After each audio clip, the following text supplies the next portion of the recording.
Imagine that we are travelers from the stars, bound for the sun.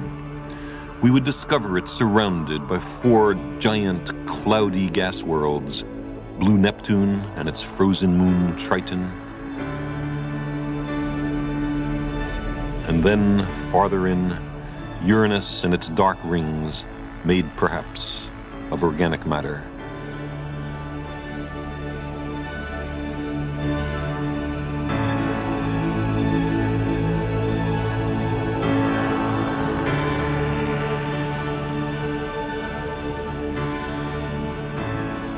Saturn, the jewel of the solar system, set within concentric rings composed of 1 billion icy moons.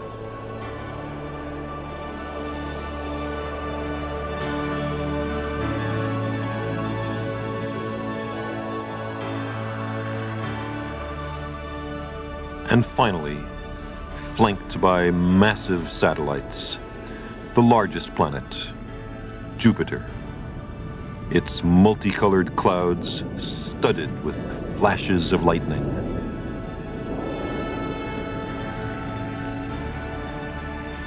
Still farther in, closer to the sun, there are no more giant planets.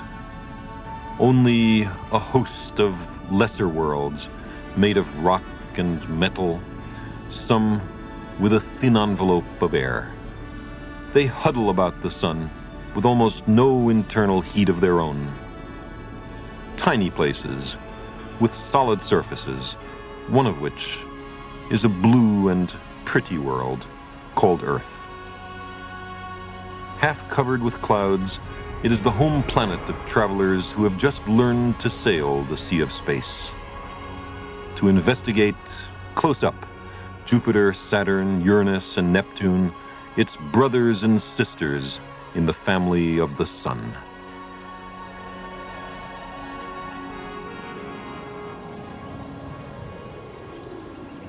Human voyages of exploration to the outer solar system are controlled, so far, from a single place on the planet Earth, the Jet Propulsion Laboratory of the National Aeronautics and Space Administration in Pasadena, California.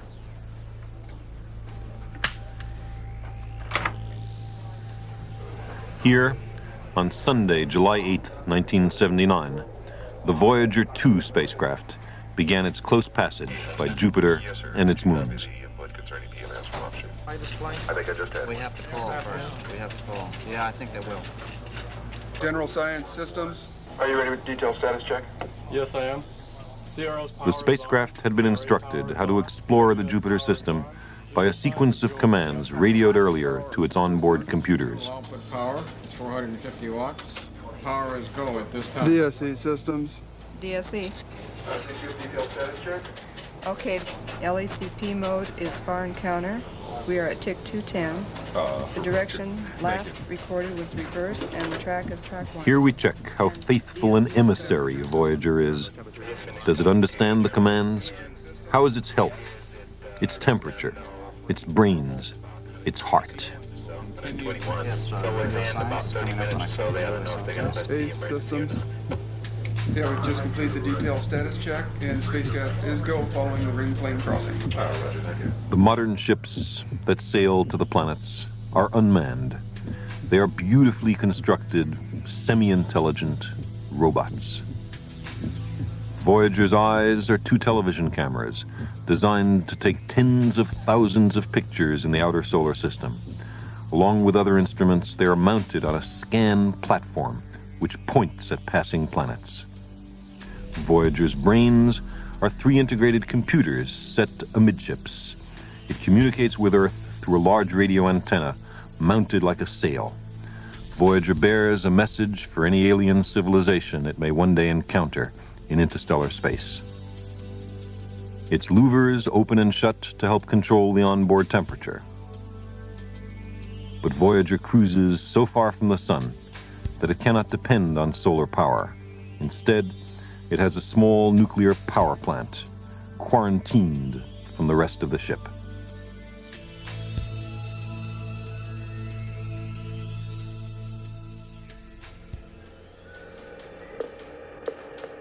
Many things can go wrong in such pioneering missions, so people are a little uneasy at Voyager mission control. Jupiter is surrounded by a shell of invisible but extremely dangerous high-energy charged particles.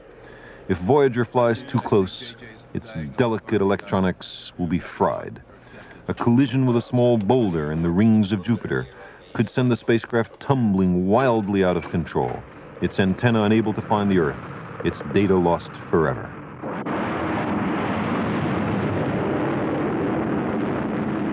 Voyager 1 and Voyager 2 were launched a month apart in late summer 1977. After many alarms and close calls, they successfully arrived months apart at the Jupiter system, where they worked brilliantly, providing the first close-up views of mighty Jupiter and its 4 large and mysterious moons. Io, the innermost of the 4, Europa, and, moving away from Jupiter, Ganymede,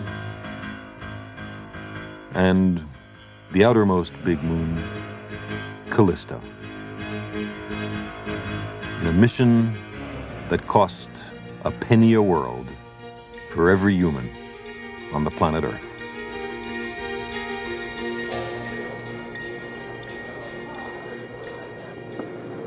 Voyager's passage by Jupiter accelerated it towards a close encounter with the planet Saturn. Saturn's gravity will propel it on to Uranus, and in this game of cosmic billiards after Uranus, it will plunge on past Neptune, leaving the solar system and becoming an interstellar spacecraft, destined to wander forever the great ocean between the stars.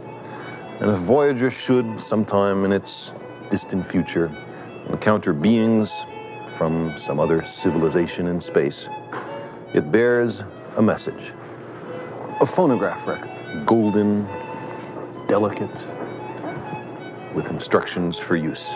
And on this record are a sampling of pictures, sounds, greetings, and an hour and a half of exquisite music, the Earth's greatest hits. A gift across the cosmic ocean from one island civilization to another. The record bears, in English, an additional little handwritten greeting. It says, "To the makers of music, all worlds, all times." These voyages of exploration and discovery are the latest in a long series which have characterized and distinguished the human species. In the 15th and 16th centuries, you could travel from Spain to the Azores in a few days, the same time it takes now to cross that little channel from the Earth to the Moon. It took then a few months to traverse the Atlantic Ocean and reach what was called the New World, the Americas. Today it takes a few months to cross the ocean of the inner solar system and reach Mars and Venus, which are truly and literally new worlds awaiting us. In the 17th and 18th centuries, you could travel from Holland to China, say, in a year or two, the same time it takes now for Voyager to travel from the Earth to Jupiter. And in comparison to the resources of the society, it cost more then to send sailing ships to the Far East than it does now to send spaceships to the planets. The passion to explore is at the heart of being human. This impulse to go, to see, to know has found expression in every culture. Africa was circumnavigated by Phoenician sailors in the employ of an Egyptian pharaoh in the 7th century BC. The islands of the Pacific were settled by skilled and heroic navigators from Indonesia. Great fleets of ocean-going junks left the ports of Ming Dynasty China to explore India and Africa. A century later, 3 ships left Spain under the command of an Italian navigator to discover the Americas. And then a Portuguese expedition succeeded in sailing all the way around this blue globe. These voyagers of many cultures were the first planetary explorers. They have bound the Earth up into one world In our exploration of other worlds, we follow in their footsteps. Our present spaceships are the harbingers, the vanguard of future human expeditions to the planets. We have traveled this way before, and there is much to be learned by studying those great voyages of a few centuries ago.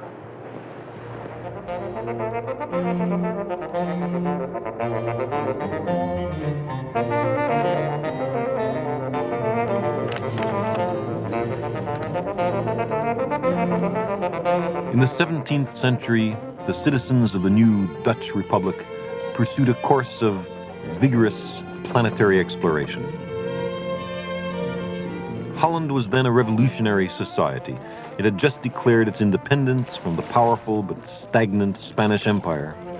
And with a newfound self-confidence, Holland embraced, more fully than any other nation of its time, the spirit of the European Enlightenment.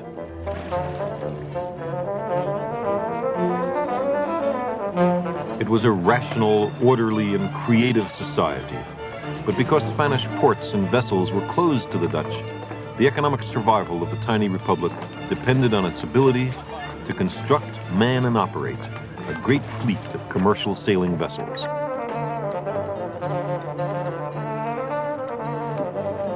The Dutch East India Company was a combined governmental and commercial enterprise which sent shipping to the far corners of the world to acquire rare commodities and resell them at a profit in Europe.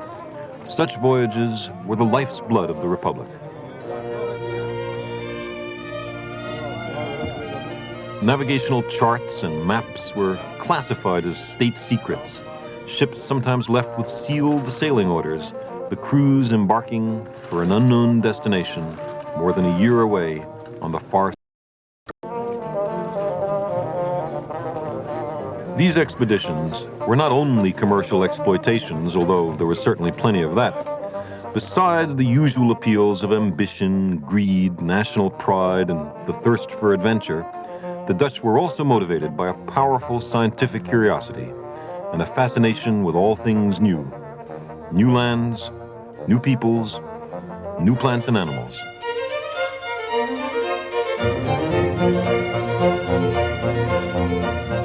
This building, then the Amsterdam Town Hall, still attests to the hardy self-assurance of its 17th century architects. Its lavish crystal adornments still reflect the glittering pride they felt in their accomplishments and their prosperity. It took shiploads of marble to build this place. Constantine Huygens, a poet and diplomat of the time, said that this town hall dispelled what he called the Gothic squint and squalor. The Middle Ages had ended. The Enlightenment had begun. Up there, do you see, is Atlas supporting the heavens on his shoulders. And beneath is Justice with a golden sword and golden scales, flanked by death and punishment. And who is it that Justice is trampling underfoot? Why, it's avarice and envy, the gods of the merchants. The Dutch knew that the unrestrained pursuit of profit posed serious threats to the soul of the nation. A less allegorical symbol is down here on the floor. It is a great inlaid map stretching from West Africa to the Pacific Ocean. The whole world was then Holland's arena. In a typical year, many sailing vessels set out halfway around the world for the Far East on voyages of exploration and discovery, of trade, journeys taking years to accomplish. Down the west coast of Africa, through what they called the Ethiopian Sea, skirting the southern coast of Africa, through the Straits of Madagascar, and on past the southern tip of India to the Spice Islands, present-day Indonesia.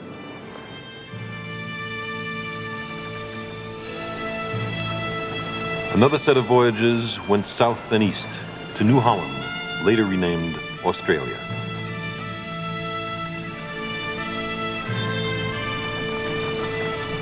And still other journeys ventured through the Straits of Malacca to the Empire of China. But Holland was a small country forced to live by its wits. There was a strong pacifist element in its foreign policy. Never before or since has Holland boasted such a galaxy of scientists, mathematicians, philosophers, and artists. This was the time of the great painters, Rembrandt and Vermeer.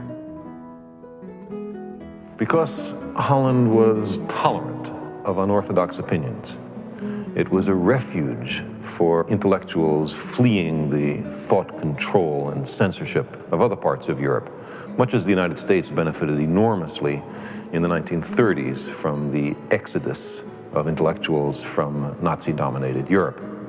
And so it was that 17th century Holland was the home of the great Jewish philosopher Spinoza, who Einstein admired so much, of René Descartes, a pivotal figure in the history of philosophy and of mathematics, and the home of a political scientist named John Locke, who was to have a powerful and profound influence on a group of philosophically inclined revolutionaries named Paine, Hamilton, Adams, Franklin, and Jefferson. The Dutch University of Leiden offered a professorship to an Italian scientist named Galileo, who had been forced by the Catholic Church under threat of torture to recant the heretical position that the Earth went around the sun and not vice versa. Galileo had close ties with Holland. His first astronomical telescope was based on a spyglass of Dutch manufacture, and with it, he discovered the craters of the moon, the phases of Venus, and the 4 large moons of Jupiter. Becoming an exploratory power made Holland a vital intellectual and cultural center as well. The improvement of sailing ship technology spurred technology in general. A key problem in navigation was the determination of longitude. Latitude could be determined easily. The farther south you were, the more southern constellations you could see. But longitude required precise timekeeping. An accurate shipboard clock would continue to keep the time in your home port. The rising and setting of the stars would give you the local time, and the difference between the two would tell you how far east or west you had gone. Technological advance required the freest possible pursuit of knowledge. So Holland became the leading publisher and bookseller in Europe, translating works written in other languages and printing books that had been censored elsewhere. Adventures into exotic lands and encounters with strange societies shook complacency. They challenged the prevailing wisdom and showed that ideas which had been accepted for thousands of years might be fundamentally in error.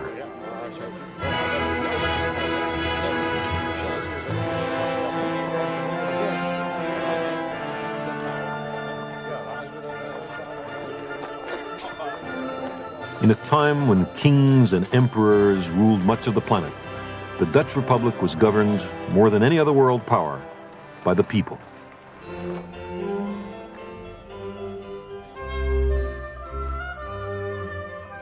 They enjoyed a certain material well-being, but the interiors of their houses, celebrated by a generation of Dutch painters, suggest restraint and discretion.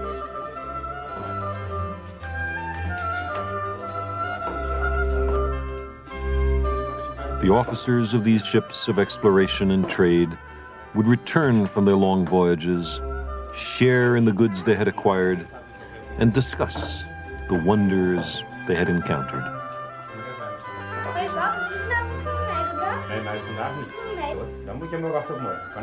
Holland prospered in its freedom of thought.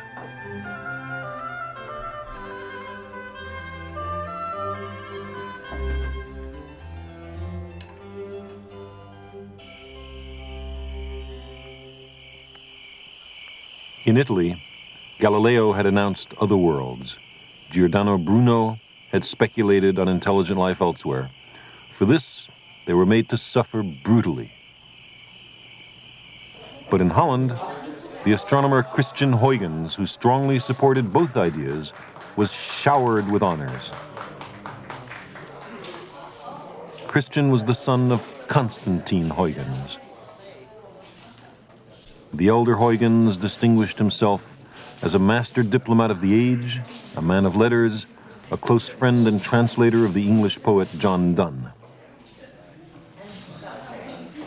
Constantine Huygens was also an accomplished composer and musician.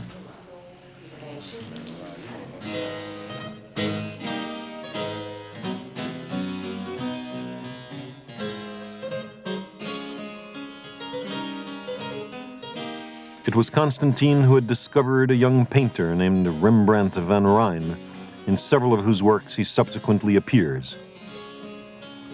He opened the doors of his house to artists, musicians, writers, statesmen, and scientists.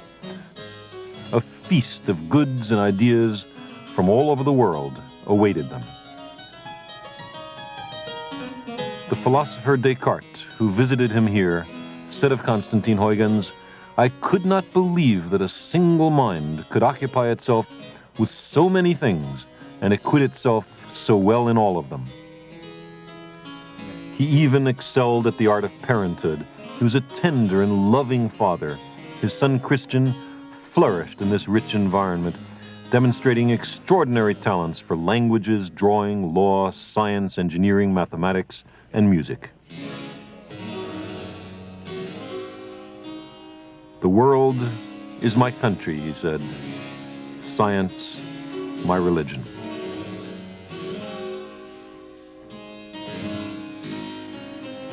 Light was the motif of the age, the symbolic enlightenment of freedom of thought and religion, the light that suffused the paintings of the time, and light as an object of scientific study. The microscope was invented in Holland at this time and became a drawing room curiosity. Its inventor was a friend of Christian Huygens, a man named Anton Leeuwenhoek.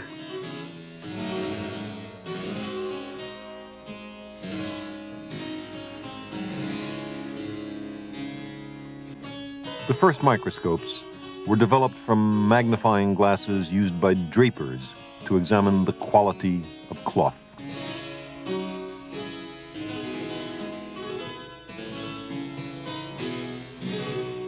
Leeuwenhoek and Huygens are the grandfathers of much of modern medicine.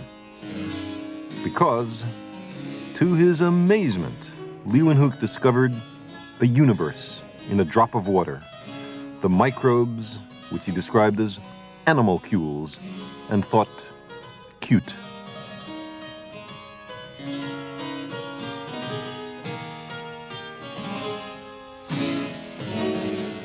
Leeuwenhoek and Huygens were among the first people to see human sperm cells, a hitherto hidden microcosm of the human life cycle. Leeuwenhoek had discovered the microbial world. Huygens had argued from his telescopic observations that Mars was another world, and probably an inhabited one.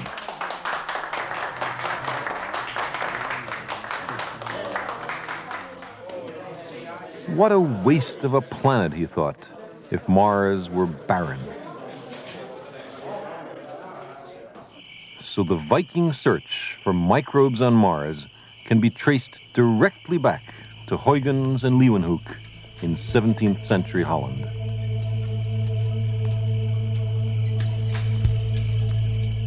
The telescope and the microscope developed here represent an extension of human vision to the realms of the very small and the very large.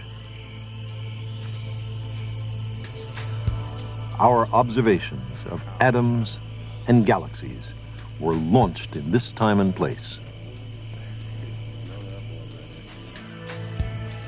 From the bending of light through a lens, Huygens advanced the idea that light was a kind of wave. He ground and polished lenses for the successively larger telescopes he constructed, although it did take him a time to figure out how to use them properly.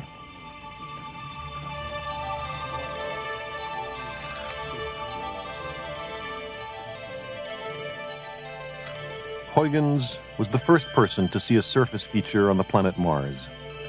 He was the first person to speculate that Venus is completely covered with clouds. He was the first person to understand the nature of the rings of Saturn. Saturn is surrounded, he wrote, by a thin, flat ring which nowhere touches the body of the planet.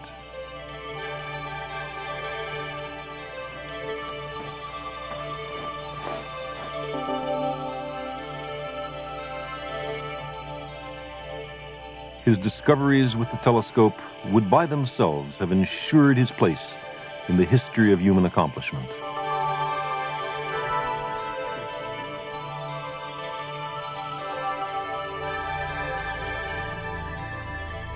Huygens was the discoverer of Titan, the largest moon of Saturn.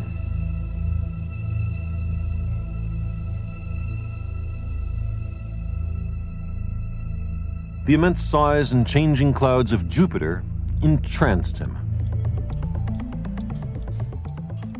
Astronomers, as well as navigators, need accurate clocks to time the movement of the heavens. Huygens was the inventor of many precision timepieces, including the pendulum clock.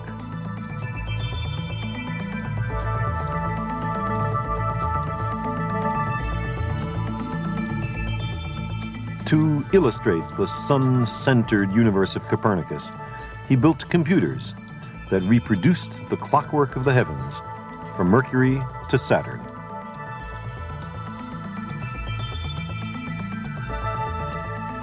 The machines he designed, he signed.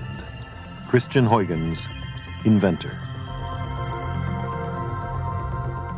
He was delighted that the Copernican system was widely accepted in everyday life in Holland and acknowledged by all astronomers except those, he wrote, who were a bit slow-witted or under the superstitions imposed by merely human authority. Across the sea of space, the stars are other suns, a point which Huygens appreciated perfectly well. He reasoned that if our planetary system involved a sun and planets going around it, that those other suns should likewise have a retinue of planets going around them, and also that many of the other planets were inhabited. He set forth these conclusions in a remarkable book bearing the triumphant title, The Celestial Worlds Discovered. The subtitle is Conjectures Concerning the Inhabitants, Plants, and Productions of the Worlds in the Planets. He wrote this book sometime shortly before his death in the year 1690 in this study.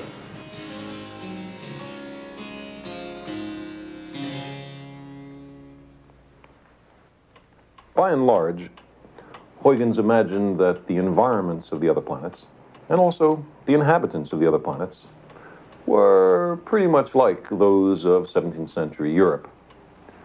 I wonder if he imagined traveling to those other worlds which he had been the first to examine close up through the telescope. Perhaps he dreamt that voyages of discovery to the planets would one day be rather like the voyages of geographical discovery in his time and place. He did imagine of extraterrestrial beings that their whole bodies and every part of them may be quite distinct and different from ours. 'Tis a very ridiculous opinion, he says, that it is impossible a rational soul should dwell in any other shape than ours. You could be smart, Huygens was saying, even if you looked funny. But he then went on to argue that they didn't look all that funny. that extraterrestrial beings must have hands and feet and stand upright and have writing and geometry, and even that the 4 big moons of Jupiter, the Galilean satellites, were there in order to provide a navigational aid, a convenience for the sailors in the Jovian oceans. Well, maybe.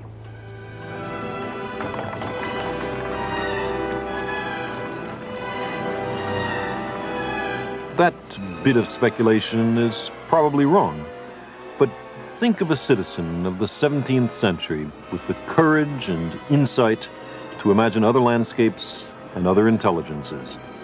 Might there really be mariners on a million other worlds? In his book, Huygens wrote, "What a wonderful and amazing scheme have we here of the magnificent vastness of the universe. So many suns, so many earths, and every one of them stocked with so many animals, adorned with so many seas. How must our wonder and admiration be increased when we consider the prodigious distance and multitude of the stars."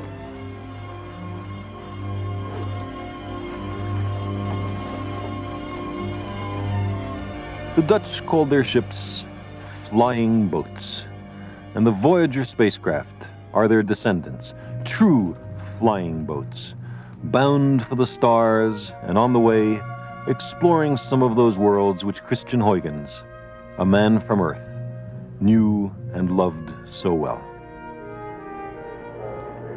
Travelers' tales, one of the main commodities returned by those sailing ship voyages of centuries ago, were stories. Stories of alien lands and exotic creatures. They evoked the sense of wonder and stimulated further exploration. Those tales of strange worlds enabled some Europeans to see themselves anew. There had been accounts of headless people, foot people, cyclops people. Now, the Dutch brought back fantastic stories of giant hunters, dodos, rhinos, leopards, and other creatures. Modern voyagers also return travelers' tales, tales of a world shattered like a crystal sphere, a place where the ground is covered with what looks like a network of giant cobwebs. A world with an underground ocean. Tiny moons shaped like potatoes. A yellow and red pockmarked land with lakes of molten sulfur and volcanic eruptions 300 kilometers high. And a place called Jupiter, so large that 1,000 Earths would fit inside. There are no mountains, valleys, volcanoes, or rivers there, just a vast ocean of gas and clouds. Everything we see on Jupiter is floating in the sky. But there's much that is fascinating about Jupiter.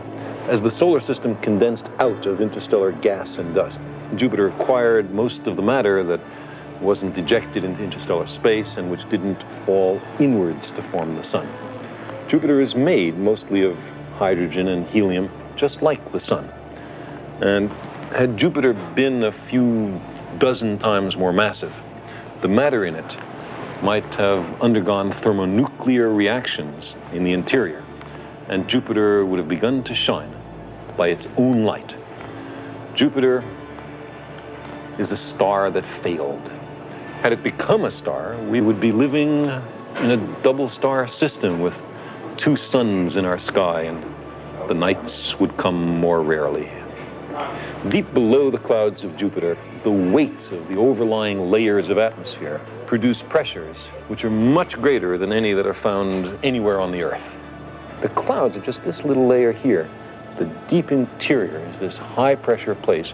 The pressure is so large that electrons are squeezed off hydrogen atoms, producing liquid metallic hydrogen. But at the very core of Jupiter, there may be a lump of rock and iron, a giant Earth-like world under astonishing pressures, hidden forever at the center of the largest planet.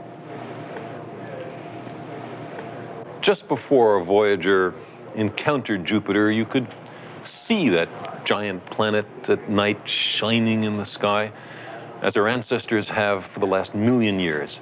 And on my way to study the Voyager data arriving here at the Jet Propulsion Laboratory, I thought that Jupiter would never be the same again. Never again just a point of light in the night sky, but forever after, a place to be explored and known. To see the first close-up images of a world never before known, this moment is one of the greatest joys in the life of a planetary scientist. Yeah, it's moving that way. We're moving this. In the early morning hours of July 9, 1979, on the real-time television monitors at the Jet Propulsion Laboratory, we began to learn about a world called Europa. These are the modern explorers, men and women trained in astronomy, physics, geology, or engineering. Many of them have devoted 5 to 8 years to this single mission. Cassin's model for Europa says that if you started off with it liquid, you could probably pump in enough energy to keep it liquid. Let's see. But the Cassin thing said that in order for there to be enough heating going on, you sort of had to start the heating before Europa basically cooled off, as I recall. Yeah, but Gene, what about the relief from the cracks? Shouldn't the cracks anneal and flow also? They got to be being renewed. The Io and Europa, there's a twin, a pair there, and then there's a pair out of Ganymedes Callisto. You can't look at the surface of a world so different from ours without wondering how both were made. Just rotate it out a little bit. Voyager presented us with 6 new worlds in the Jupiter system alone. Maybe.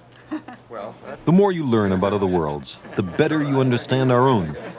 We speculate, criticize, argue, calculate, reflect, and wonder. We return again and again to the astonishing data. And slowly, we begin to understand.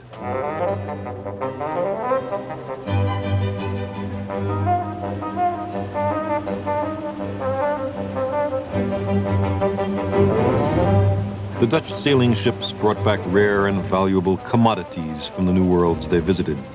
Our Voyager spaceships return rare and valuable information to computerized wharves on this shore of the Sea of Space. Here the data are unloaded to be stored, enhanced, processed, and treasured. Maps of alien lands will be generated from this information. In this electronic warehouse are tens of thousands of images of previously unknown worlds. How does a picture from the outer solar system get to us? Sunlight shines on Europa and is reflected back to space, where some of it strikes the phosphors of the Voyager television cameras, generating an image. The image is radioed back across the immense intervening distance of 500 million kilometers to a radio telescope on Earth, one in Australia, say. The telescope then passes the information via communications satellite in Earth orbit to Southern California. There, it's transmitted by a set of microwave relay towers to a computer at the Jet Propulsion Laboratory. And there, it is processed.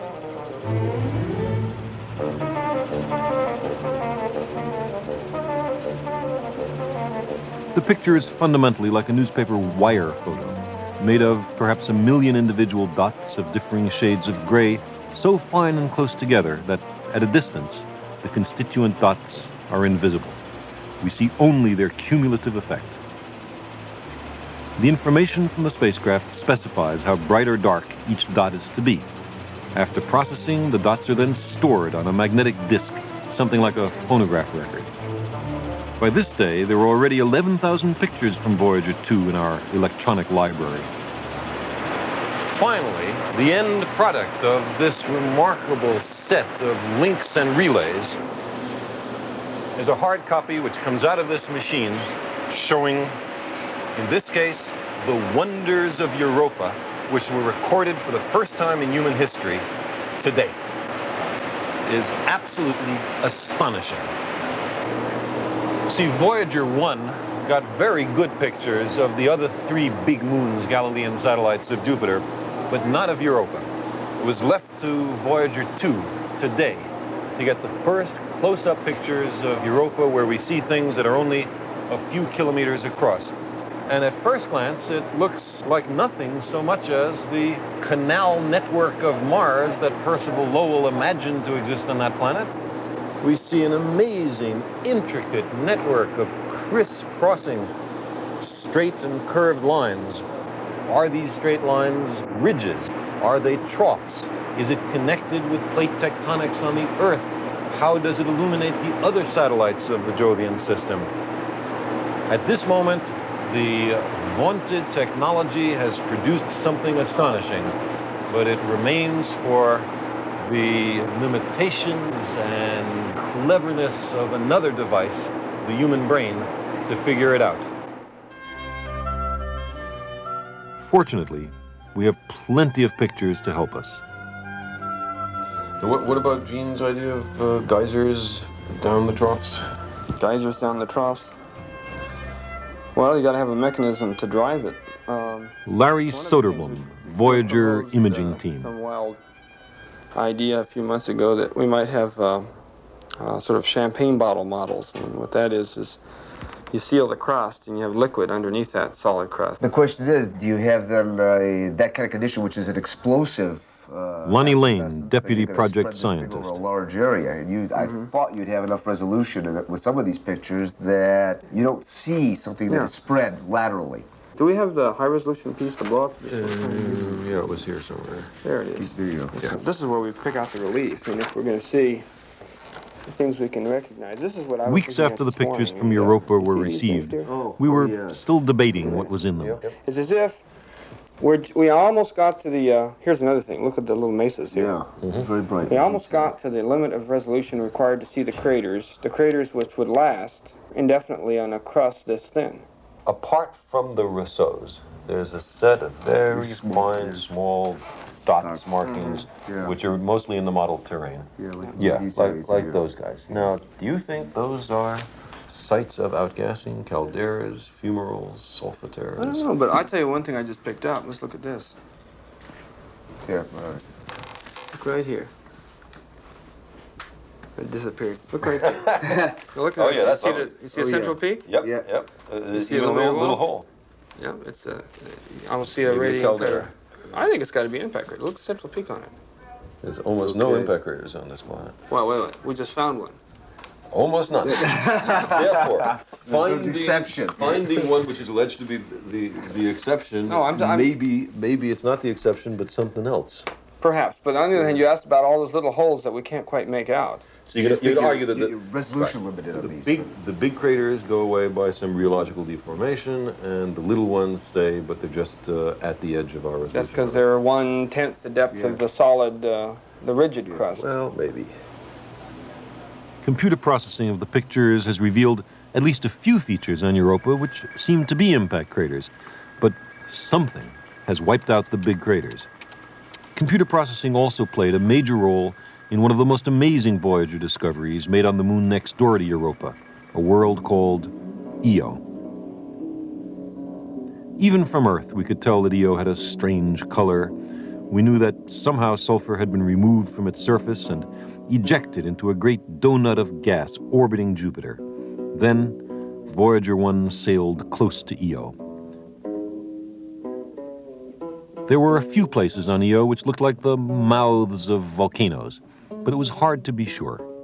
Then, Linda Morabito, a member of the Voyager navigation team, used a computer to enhance a picture of the edge of Io in order to bring out the stars behind. 4 days after the Voyager 1 encounter with Jupiter, I was looking at an optical navigation frame. Now, in enhancing this particular quadrant, became very evident to me was an anomalous crescent in the upper left-hand corner just off the limb of Io. What was it? The plume turned out to be exactly in the position of one of the suspected volcanoes.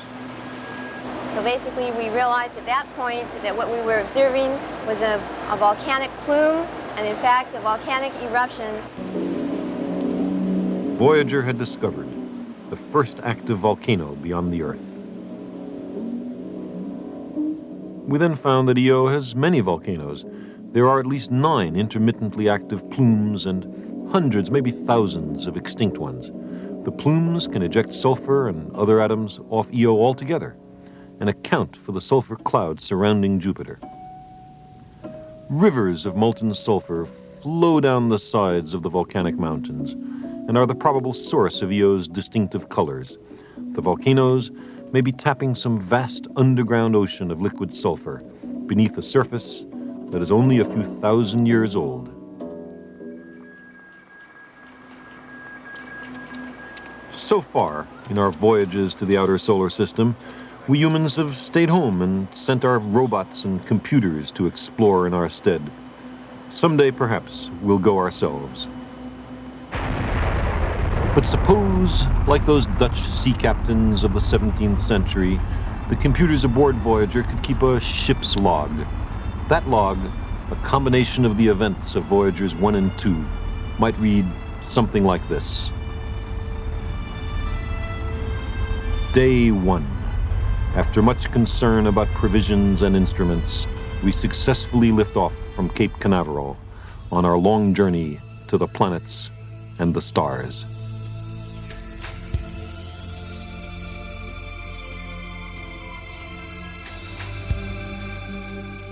Day 13. We have taken the first photograph of the Earth and Moon as worlds together in space. A pretty pair. Day 170. A problem in the deployment of the boom that supports the Science Scan platform.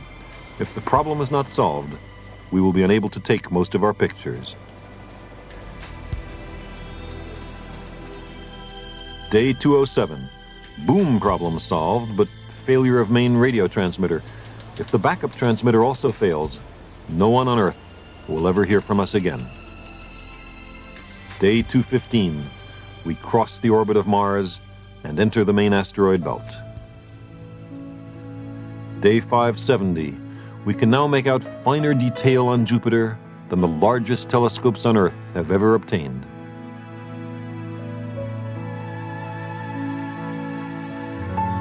Day 640.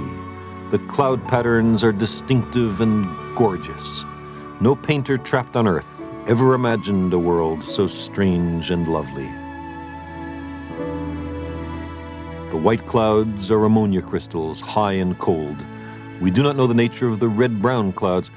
Maybe phosphorus or sulfur is a stain, or perhaps complex organic molecules of the sort that led 4 billion years ago back on Earth to the origin of life. And what is the Great Red Spot? It is an immense swirling column of gas reaching high above the adjacent clouds, so large that it could hold half a dozen Earths. Its motion hypnotizes us. Some think that the red spot is a great spinning storm, 1 million years old. Day 650, Encounter, a day of wonders. The ship maneuvers so we can take pictures of the multi-ringed basin on Callisto.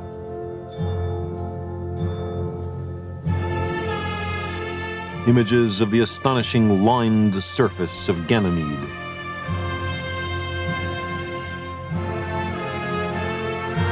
A close passage by Europa.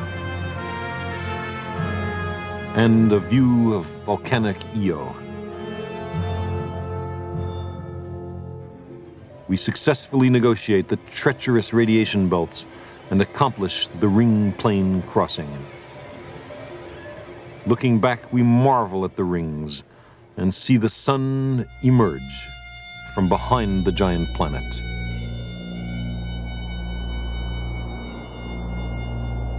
We are outward bound on our mission to explore the outer solar system. 10,000 years from now, Voyager will plunge onward to the stars. We have made the ships that sail the sea of space. We travel past Jupiter 750 million kilometers from the sun. Saturn 1.5 billion, Uranus 3 billion, and Neptune 4.5 billion kilometers away. In our ship of the mind, we retrace the itinerary of the two Voyager spacecraft on their journeys to Saturn and beyond. Saturn was first glimpsed through the telescope by Galileo, its rings first understood by Huygens, but only now do we begin to penetrate its deeper mysteries.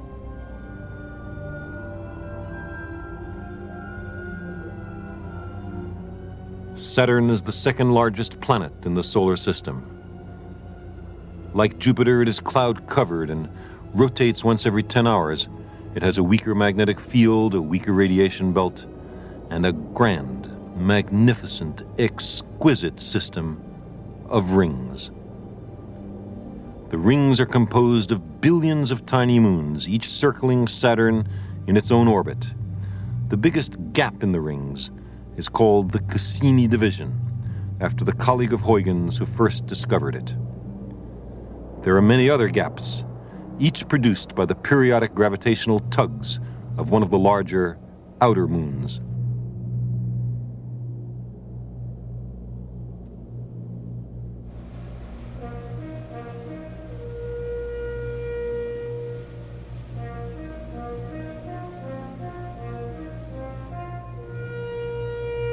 From just beneath the ring plane, we see a sky full of moons.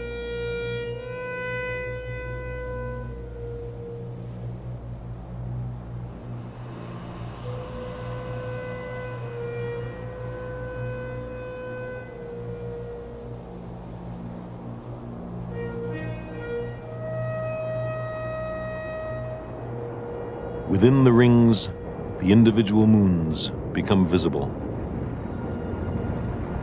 They are orbiting chunks of snow and ice, each perhaps a meter across.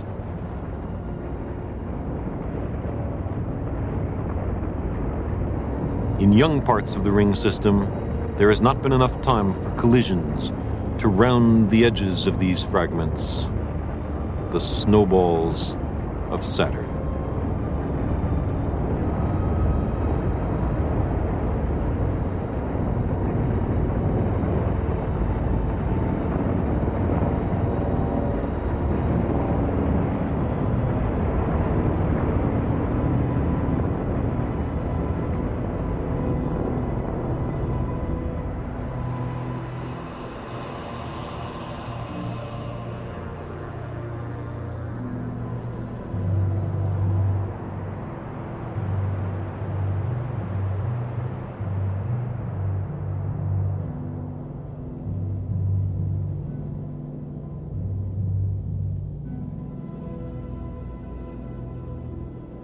Far from the rings, bathed in its red light, we encounter Saturn's immense cloud-covered moon, Titan.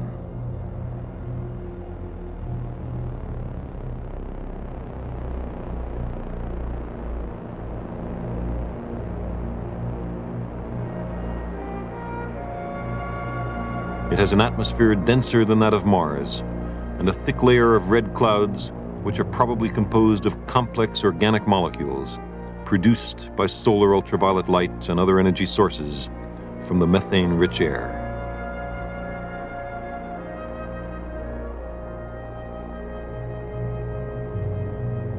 No ship from Earth has ever penetrated those clouds and viewed close up the surface of this tantalizing world.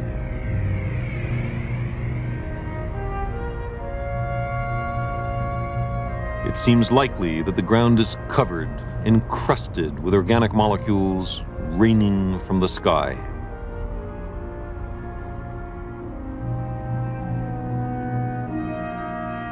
There may be volcanoes and valleys of ice, and just perhaps, hiding in the warm places, some very different kind of life.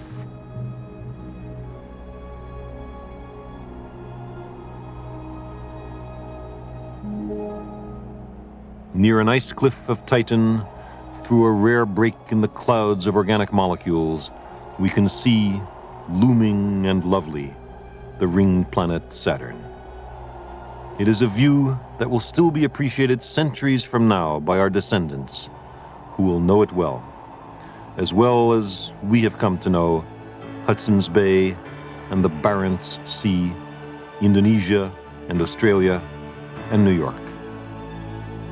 They will look back to the time when Titan was first glimpsed by the Voyager spaceships on their epic journeys past the giant planets, out of the solar system, to the great dark between the stars.